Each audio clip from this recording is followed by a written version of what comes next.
KG পর্যন্ত ছিল। তো আমি টুকটাক সবজি নিয়ে নেই। আর এই মাছটা কি মাছ আমি একদমই জানি না।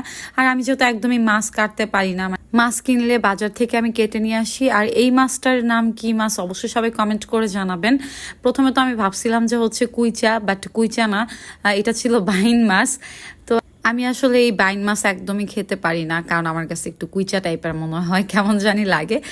তো যাই হোক, আমি শিং মাছ, তারপর চিংড়ি মাছ, কি মাছ যেন কেনাকাটা করছি, সেগুলোই আর কি কাটার জন্য ওয়েট করতেছিলাম। তো অনেক সিরিয়াল ছিল। তো অন্য দিক দিয়ে দেখতেছিলাম এই যে কিউট কিউট কবুতরের বাচ্চা। অনেকে কবুতরের বাচ্চা অনেক খেতে অনেক পছন্দ করে, কবুতরের বাচ্চা খেলে নাকি অনেক রক্ত হয়, বাট আমি কবুতরের বাচ্চা কোনো পাখি একদমই খেতে পারি না, মুরগি ছাড়া।